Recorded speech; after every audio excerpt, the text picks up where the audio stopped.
जिनको देखकर, जिनको सुनकर, जिनको पढ़कर हमें कविता लिखने का, साहित्य सृजन का सलीका आता है। तो मैं बहुत ही विनम्रता के साथ, बहुत ही श्रद्धा के साथ मैं आमंत्रित कर रहा हूँ आज के मुख्य अतिथि।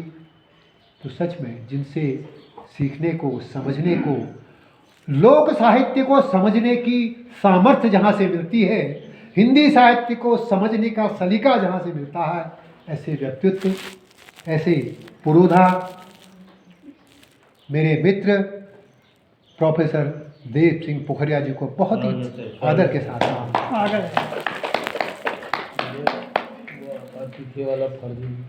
स्वागत है।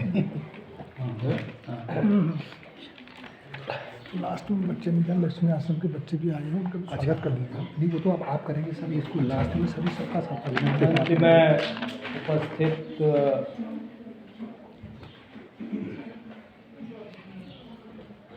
आदरणीय कुमाऊनी और हिंदी के बहुत सशक्त हस्ताक्षर गोपाल भट्ट जी, आज के इस कार्यक्रम की वक्ता मुख्य व्याख्याता डॉक्टर रेणु जोशी जी, कार्यक्रम संयोजक डॉक्टर चंद्र सिंह चौहान जी, मोहन जोशी जी, कार्यक्रम के संचालक नवीन जोशी जी, डॉक्टर दिलीप बोरा जी और श्री जोशी जी। इस कार्यक्रम में पधारे भातखंडे राजकीय पुरातत्व और राजकीय संग्रहालय के अधिकारी, कर्मचारी और बच्चों, बाकी सारी बातें तो मैडम जी ने बता दी। तो मैं थोड़ा सा केवल 2 मिनट, स्वागत है, अभिनंदन है। पंत जी तो सौभाग्य हमारा आप हैं यहाँ पर। 2-3 मिनट अपनी पंत जी पर बात करके फिर अपनी एक कविता प्रस्तुत करूँगा। बच्चों, पंत जी जो है यहीं बड़े हुए थे, यहीं पले पोसे थे और चारों ओर जो प्रकृति का वातावरण था वो प्रकृति में बिल्कुल खोए रहते थे।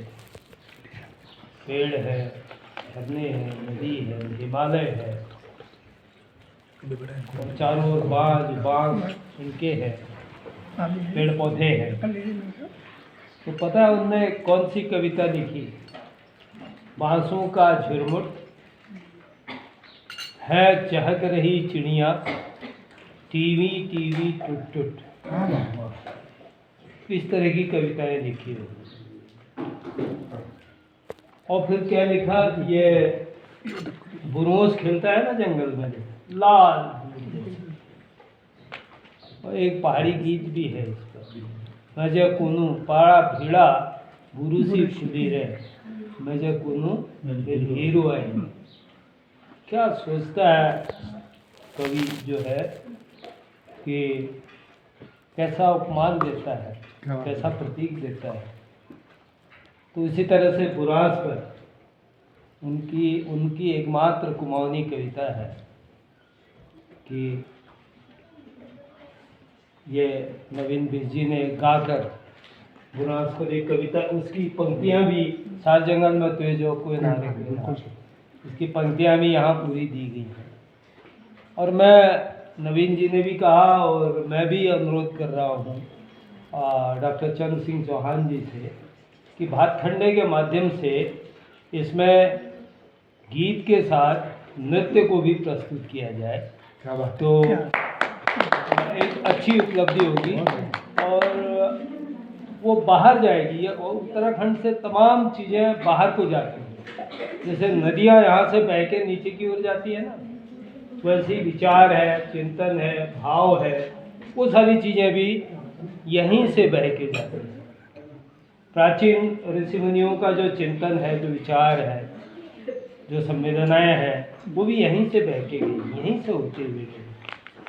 तो ये मुझे कहना था और इस पर ज़रूर विचार करें और इसकी सांगीतिक प्रस्तुति जो है कम से कम अल्मोड़ा में तो हो ही हो, अन्यत्र इधर उधर भी उसको प्रदर्शित किया जाए और मुख्य गीत के रूप में या भातखंडे के मुख्य गीत संगीत और नृत्य के रूप में उसको।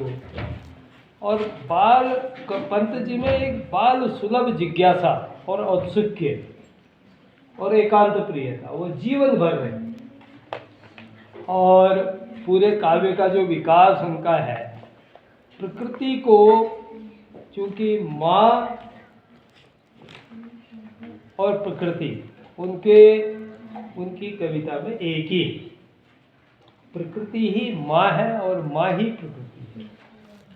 यह गहन जो अनुभूति थी उनकी, वह अंत तक में दिखाई पड़ती। यहाँ तक कि उन्होंने छायावाद के 2 कवि ही महाकाव्य लिख पाए। एक तो जयशंकर प्रसाद जी, कामायनी उन्होंने लिखा, और दूसरे सुमित्रानंद पंत जी, बल्कि संख्या में एक ज़्यादा लिखी। उन्होंने एक लोकायतन लिखा और दूसरा सत्यकाम लिखा।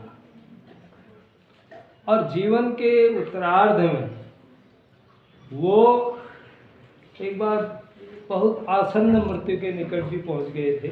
तो जीवन की जब सत्यता का उनको ज्ञान हुआ, मैडम ने उस ओर संकेत किया। प्रारंभिक कविताएं उनकी जो है सौंदर्य से मंडित है। मध्य की जो कविताएं हैं वह लोक कल्याण से संबंधित है, और उसके उत्तर काल की जो रचनाएं हैं वह सत्य से संबंधित, सत्य से युक्त है। तो शिव, सुंदर और सत्य, पूरा का पूरा उनका जो साहित्य है उसमें वही है, और इसी बात की स्थापना उन्होंने की है। और एक होता है मानवतावाद, वो केवल मानवतावाद तक सीमित नहीं रहे, बल्कि मानवीयता। मानवीयता में क्या होता है, मानवता से इतर जो संसार है, प्रकृति है, जड़ है। हमारे भारत के महान जो वैज्ञानिक थे जगदीश चंद्र जी, उन्होंने ये सिद्ध किया कि हम लोगों की तरह ही हमारे चारों ओर की जो वनस्पतियां हैं उनमें भी प्राण होते हैं, और हमारी ही तरह उनको सुख दुख का के अनुभव होता है। तो एक जगह पंत जी कहते हैं, अब पहले तो वो कहते हैं कि सुंदर है विहग सुमन सुंदर, और फिर कहते हैं विहग सुंदर है, सुमन सुंदर है, मानव तुम सबसे सुंदरतम। उन्होंने तर भी नहीं कहा, बिल्कुल तम कहा। तो मनुष्य की सृष्टि सर्वाधिक सुंदर है। यद्यपि प्रकृति में पक्षी सुंदर है और फूल सुंदर हैं, पर मनुष्य विधाता की सबसे सुंदरतम सृष्टि है, ये उन्होंने कहा। फिर जब वैचारिक चेतना के धरातल पर वो आगे बढ़ते हैं, जहाँ वो ये कहते हैं कि सड़ी गली मान्यताओं का विरोध करते हैं और ये समझते हैं कि अब इसको ख़त्म हो जाना चाहिए, इसको समाप्त हो जाना चाहिए। कई हमारी ऐसी परंपराएं हैं जो हम ढोते रहते हैं उनको, तो इसलिए इनको ढोने के बदले वो कहते हैं कि इनको ख़त्म कर देना चाहिए। और इसीलिए वो पेड़ को माध्यम बनाकर कहते हैं, द्रुत झरो जगत के जीर्ण पत्र, जो पत्ता पुराना हो गया है, पीला हो गया है, जिसकी अब वृक्ष को आवश्यकता नहीं रह गई है, वो झड़ जाता है। अर्थात हमारी जो सड़ी गली मान्यताएं हैं वह पेड़ के पत्ते की तरह झड़कर ज़मीन पर गिर जाए, ताकि उससे आने वाला जो नव अंकुर है ज़मीन पर गिरेगा, फिर खाद बनेगी उसकी, फिर उससे बीज से नया अंकुर फूटेगा। क्या बात है। तो आप ही लोगों में से कई ऐसे हो सकते हैं भविष्य में, बच्चों में से भी, जो पंत जी के बताए हुए मार्ग पर चलकर, उनकी कविताओं को पढ़कर, उनके साहित्य को पढ़कर अपना दिशा निर्धारित कर सकते हैं। फिर अंत में वो कहते हैं, जब अपने चरम पर होते हैं दार्शनिक रूप से, अभी जो पुस्तक थी ना उसमें दर्शन का इतना गहन विवेचन है, वो कविता कहाँ से पैदा होती है, वो कहते हैं फिर वेदना से ही कविता निकली है। जिसको वेदना नहीं, दूसरे को देखकर जिसके हृदय में करुणा नहीं होगी और वेदना नहीं होगी, दूसरे को उसके दशा को देखकर कोई भाव नहीं उपजेगा। पहाड़ में एक किस्सू छे त्यारा खूटा काना बूढ़ो मेरा खूटा क्या बात है सर। तो कांटा तुम्हारे पाँव में चुभ रहा है, लेकिन उस चुभन का अनुभव जब तक मुझे नहीं होगा कि कांटे की कसक, जब जिसको कांटा ही नहीं चुभा तो वो कविता नहीं कर सकता है। ये पंत जी का कहना था। वेदना ही जो है कविता का शुरुआत होती है। वेदना किसी भी तरह की हो सकती है, आत्मवेदना भी है। अब आजकल तो मनोविज्ञान और इतना परामनोविज्ञान, इतनी सारी चीज़ें हैं। आत्मवेदना, वेदना का अनुभव करना, जैसे मिठाई, हमने शब्द कहा मिठाई, मोह तो मीठा नहीं हो गया, क्या हो गया बताइए? मिठाई कहने से मोह नहीं। भोजन कहा भूख जे भाजे, खाट कहा मुख मीठा। सूरदास जी कहते हैं कि हमने खाना कहा तो हमारे पेट में भोजन तो नहीं चला गया, मिठाई कहा तो मुंह में मिठास तो नहीं आ जाएगी। मिठाई की जो मिठास है मुंह में जब आएगी तभी पता चलेगा।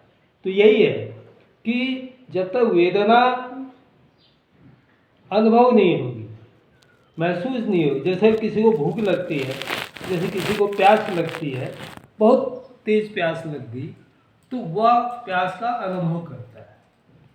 भूख लग गई तो भूख का अनुभव होता है। ये मानवीय वृत्तियाँ हैं और यही साहित्य में आकर जो है वह रस वृत्तियों में बदल जाती है और कभी खुशी होती है, कभी दुख होता है, कभी इस तरह की चीज़ें होती हैं। तो ये सारी चीज़ें, उन सब का कवि के पास एक विशिष्ट दृष्टि होती है, जिनके माध्यम से वह अंतः प्रवेश करता है, दूसरे के हृदय में प्रवेश कर जाता है।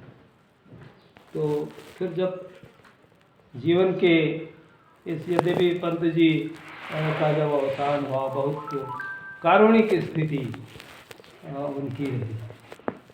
वे उस समय भी अतीव वेदना से वो अतीव वेदना उनके जीवन में रही। प्रारंभ भी वेदना से हुआ और अंत भी वेदना से हुआ। तो कहते हैं वो दुख पीड़ित रे, जग पीड़ित रे अति दुख से, जग पीड़ित रे अति सुख से, मानव जग में बढ़ जाए सुख दुख से और दुख सुख से। जब तक एक समता की स्थिति नहीं आएगी, दुखी दुखी दुखी, बहुत दुखी, दीन दुखी है, खाना नहीं मिलता, वस्त्र नहीं मिलता, पहनने को नहीं मिलता, और जहाँ दूसरी ओर है कि सुखों का कोई अंत नहीं, खा के इतना है कि जितना खा रहा है उससे 10 गुना बर्बाद कर रहा है। तो ये अति दुख और अति सुख, मनुष्य जीवन तभी सम हो सकता है। और दूसरे एक बात और कहते हैं कि प्रकृति के साथ जिस दिन हमारा तालमेल टूट जाएगा, तादाद खत्म हो जाएगा, हमने पेड़ काट दिया, खोद दी, ज़मीन खोद दी या कुछ कर दिया, जहाँ पर जब फूल अपने उन्मत्तता के साथ कहीं पर फूल खिल रहा है उसको नोच दिया, तोड़ के फेंक दिया, तो जिस दिन हमारी प्रवृत्तियाँ, आज क्या हो रहा है, यही तो सारी चीज़ें हो रही हैं, इतने कष्टों का, इतनी सुविधाएं होने के बाद भी, बिजली है, पानी है, स्वास्थ्य की सुविधा है, दूसरा है, तीसरा है, अब क्यों क्यों दुखी हो रहे हैं, क्यों रो रहे हैं हम, इतना सब मिल जाने के बाद। तो वही चीज़ है, ये अतिवादिता जो है वो नहीं होनी चाहिए। और जब तक इस अतिवादिता को हम समझेंगे नहीं, तब तक जो है हमारा समाज, हमारी प्रकृति और हमारे चारों ओर का जो जीवन है वो उसमें समता नहीं आएगी। एक चींटी है, छोटी सी चींटी को आप लोग देखते हो, एक मधुमक्खी है, या प्रकृति के और क्रिया व्यापार है। चींटी आपसे कभी पूछ के कोई काम नहीं करती, मधुमक्खी आपसे पूछ के कभी मधु का संचय नहीं करती। वो प्रकृति के जो उनका गुण धर्म है वही कर रही है। लेकिन एक मनुष्य ही है और सारी विकृतियों को उसने इकट्ठा कर लिया है और उन्हें वही विकृतियां उसको दुखी कर रही है, चाहे भौतिक रूप से कर रही है, चाहे आत्मिक रूप से कर रही है। तो यही वो कहते हैं कि इसका, और इसीलिए जब तक हम भीतर से अंतः चेतना क्या होती है, जब तक हम भीतर से इस चीज़ को जानेंगे नहीं, समझेंगे नहीं और उसको व्यवहार में नहीं परिणत करेंगे, तो तब तक जो है, और जीव मात्र के प्रति जब तक, या जड़ मात्र के प्रति जब तक हम एक सहृदय संवेदनशील दृष्टि नहीं रखेंगे, तब तक हमारा इस पृथ्वी पर जीना सफल नहीं होगा। भवभूति कहते हैं अपि रोदित्यपि ग्रावा, पत्थर का भी हृदय होता है। हमने क्या उस हृदय को देखा? आंसू होते हैं उसके भी, पत्थर के भी। जरा कोशिश करिए, तो कहीं पत्थर रो रहा है, वज्र का हृदय टूट रहा, वज्र का भी हृदय होता है। तो ऐसी कल्पना जो है, ऐसी अनुभूति कवि ही कर सकता है, और वही एक स्वस्थ समाज को दिशा दे सकता है। कोई राजनेता, कोई दूसरा, कोई तीसरा, कोई सत्ताधारी, कोई समाज सुधारक का झंडा, जो तथाकथित समाज सुधारक, जो हृदय से समाज सुधार की सेवा चाहता है, वो कभी सोचता ही नहीं। तो जो तथाकथित समाज सेवक हैं वो और सत्ताधारी कभी किसी स्वस्थ समाज को नहीं दे सकते हैं, एक सहृदय कवि के या रचनाकार के अलावा। तो ये विशेषता और ये निष्कर्ष उनके पूरे साहित्य का है। चूँकि पूरा ये कोटेशन और कविताएं ये सब व्यक्त करना और समय भी होता जा रहा है, और छोटे बच्चे हैं, तो मैंने उन्हीं के लिहाज से अपनी बात, गंभीर दार्शनिकता भी वो उन सब पर यहाँ पर मैं समझता हूँ कि चर्चा करने की आवश्यकता नहीं है। आगे जो आप लोग बड़ी कक्षाओं में जाओगे उसको पढ़ोगे।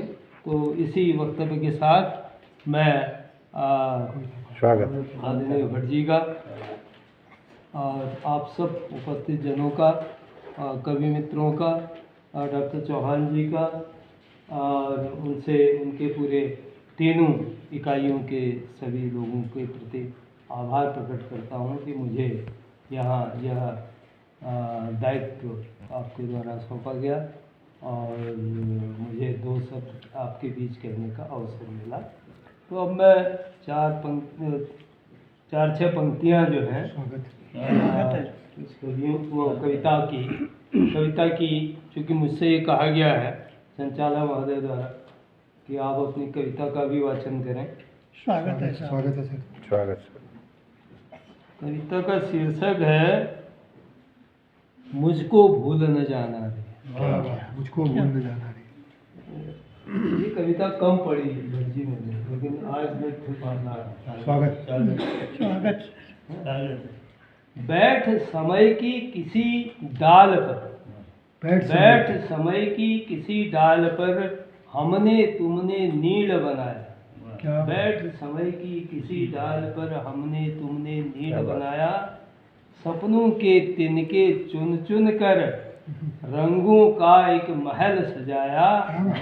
यादों की पाँखों के बल पर तुम उड़ उड़ कर आना रे, यादों क्या की बात, पाखों वाह। के बल पर तुम तुम उड़ उड़ कर आना रे, रंग महल के रंग में साथी मुझको भूल न क्या जाना। बात है डॉक्टर साहब, क्या बात, बहुत रंग सुंदर, महल के क्या रंग बात, में बहुत वाह। अति सुंदर। बहुत सुंदर। मुझको भूल न जाना रे, हमने अपना पल पल खोया बस तेरी चाहत में रे, ओहो, दाने दाने को हम भटके आंगन में और छत में रे, ओहो, दाने दाने को हम भटके आंगन में। आंगन में और छत में रे, मैं निर्गंधी फूल चमन का, मैं निर्गंधी, क्या बात है, मैं निर्गंधी फूल चमन का, तुम सुगंध बन आना रे, क्या बात है, तुम सुगंध बन आना क्या बात है रे, डॉक्टर साहब, रंग महल के क्या रंग में बहुत साथी खूब, बहुत मुझको खूब, जय। भूल न जाना रे।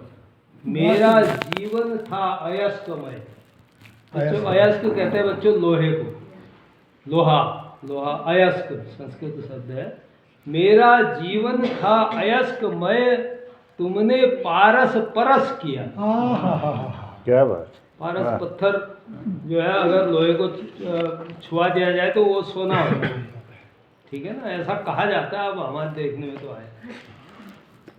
मेरा जीवन था अयस्कमय, तुमने पारस परस किया, मैं तट था प्यासा युग युग को, मैं तट था प्यासा युग युग को, तुमने अमृत सरस दिया। मैं तट था प्यासा, तुमने युग युग को, केवल मुझे नहीं युग युग को अमृत सरस दिया।